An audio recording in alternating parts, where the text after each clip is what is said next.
Jai Hind friends, I'm Major Gaurav Arya and you're watching the Chanakya Dialogues English. Almost 1 million troops will be there, give or take, including depth areas, including hinterland, including everything. There'll be 1 million troops in a face-off.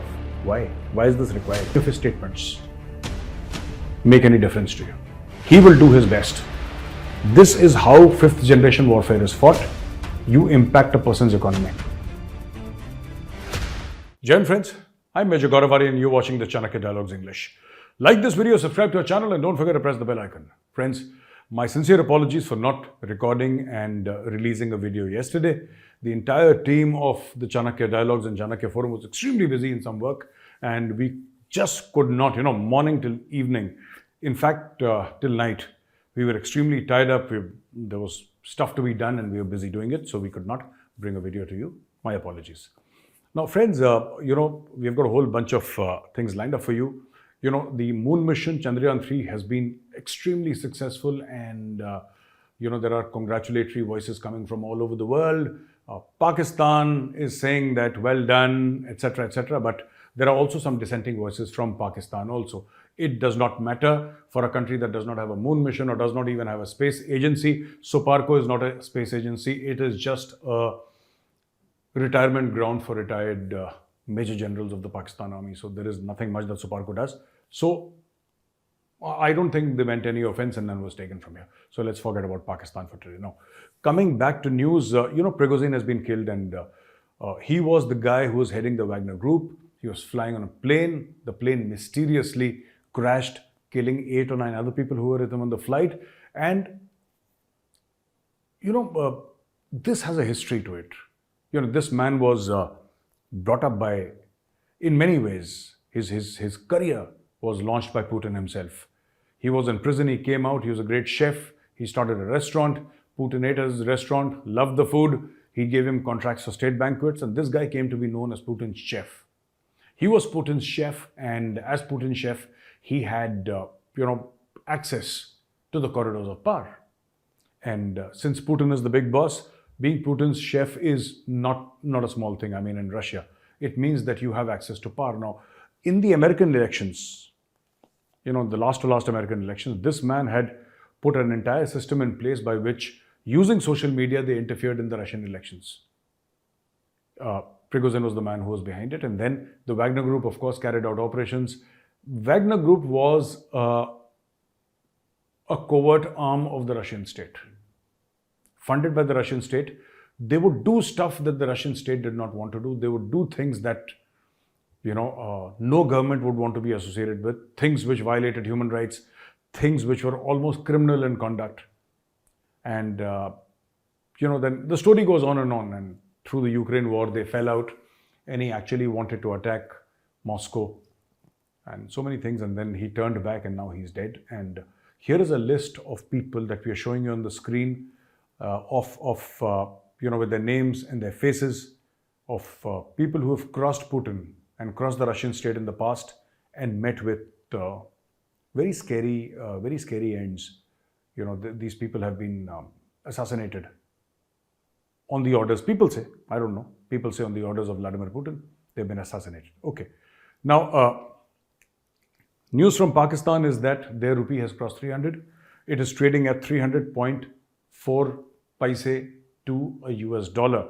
Congratulations, Pakistan, you've hit a triple century. This is phenomenal. And if you continue along the same path, you're going to touch 500 soon. I mean, I fully expect Pakistan to touch within the next 1.5 years. If it does not change its mindset and its way of doing work, Pakistani rupee will touch 500 to the dollar. The day is not far. Their economy is in a tailspin now. All right, and here we have, other news from Pakistan, which is that there's a place called Battagram where there was a cable car incident and 6 kids and 2 adults were stuck in that cable car, which moves from one mountain to the other and all that. So it's a tourist place apparently.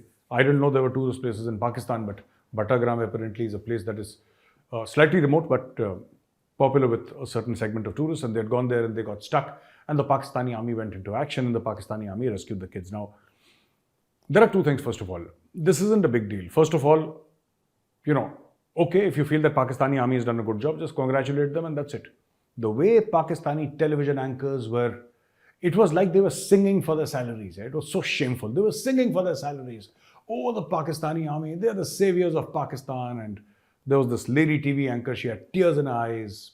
Well, major drama queen. And there are drama kings also, by the way. Both males and females. They're equally culpable in Pakistan. And going overboard and saying that, oh, Pakistan army. Because, you see, the reason why they're saying this is that this very media, when Imran Khan was Prime Minister, they were criticizing General Bajwa.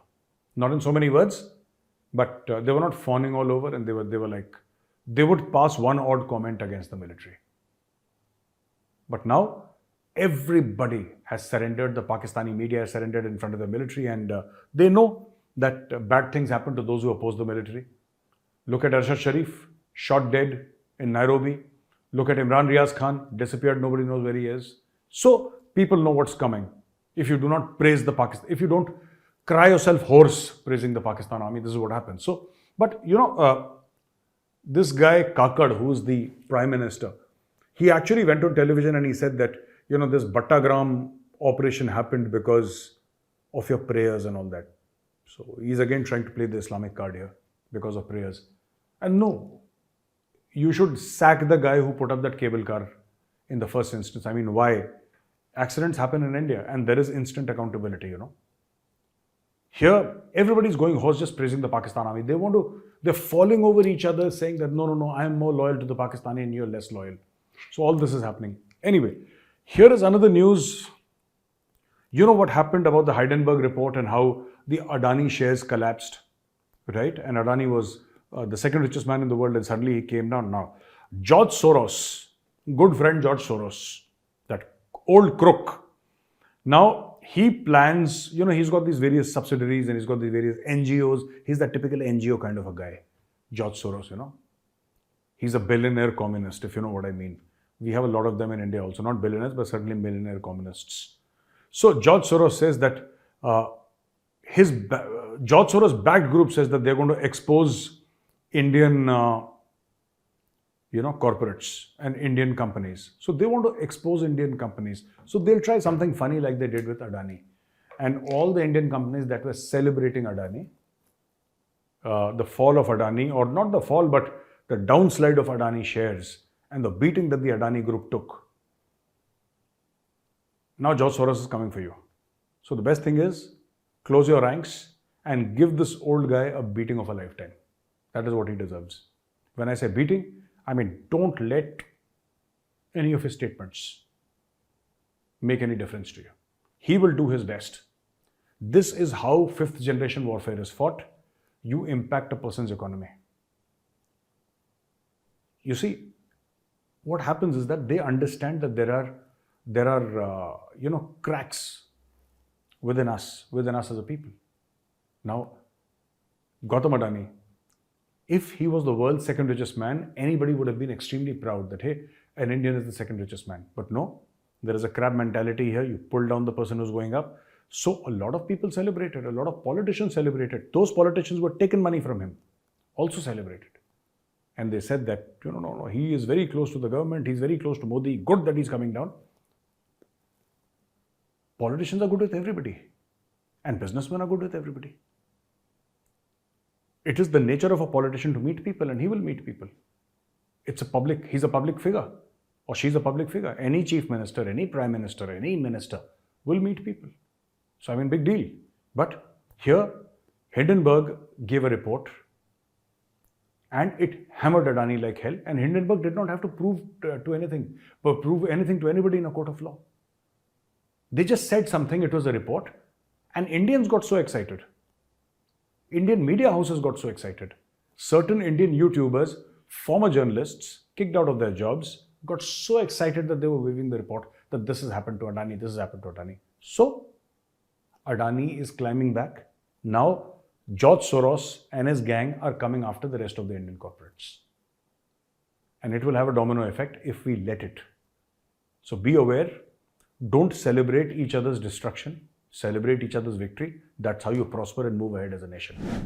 Good news from the BRICS summit is, apart from the fact that UAE, Saudi Arabia and so many other countries have joined BRICS, that is one news. But the other news is that You know, the Prime Minister of India, Narendra Modi, and Xi Jinping, President of China, they had a meeting. You can call it a bilateral sort of a meeting. But they sat down and they spoke about so many things. They spoke about how, they spoke about many matters. But one thing Prime Minister Modi was very, very clear about. And this is what he told, Xi Jinping. That you need to get your boys, you need to ask your boys to back off. And today, China is agreeable. The Chinese economy has taken a hammering of a lifetime. America is pulling back. Europe is pulling back from China. And China does not know what to do with it or what to do about it. And today, China is telling India that please let us have good neighborly relations. Let's be good friends. And what India is saying is that first ask your troops to move back into their old positions. We are eyeball to eyeball. Almost 1 million troops, counting both sides, almost 1 million troops will be there, give or take, including depth areas, including hinterland, including everything. There'll be 1 million troops in a face-off. Why? Why is this required? Just because some crazy Chinese guy says that we are the Middle Kingdom and the entire world is our area, and you actually believe that nonsense. Live and let live. Because if you want, then the Indian army is standing at the border. And it's not doing any good to either China or India. So if China wants normal relations with India, you can only have normal relations with India if you have a normal border with India. Otherwise, you can't have it. You just cannot have it. Those days of China demanding and people in New Delhi saying, oh, China has asked for this and let us do the best we can. Those days are gone, yeah. This government is not listening to you. So the best thing would be back off. We are eyeball to eyeball along the line of actual control. Back off. We'll back off, you back off. Otherwise, we'll keep on staying there. We have anyway been staying there for, decades upon decades. I'm talking about high altitude areas. We've been there. Since 84, we've been there on Siachen Glacier, since 1984. And before that, even in 1947, when we were independent, we were there along the line of control when the ceasefire line was created, 47-48. And after that, all the mountain peaks were occupied. So, yeah, we are there. We'll continue to be there at those heights. It depends upon China, what China wants to do. So with this, I come to the end of this video, ladies and gentlemen. If you like it, please press like, subscribe to our channel, and don't forget to press the bell icon. Jai Hind, Vande Mataram, Bharat Mata Ki Jai.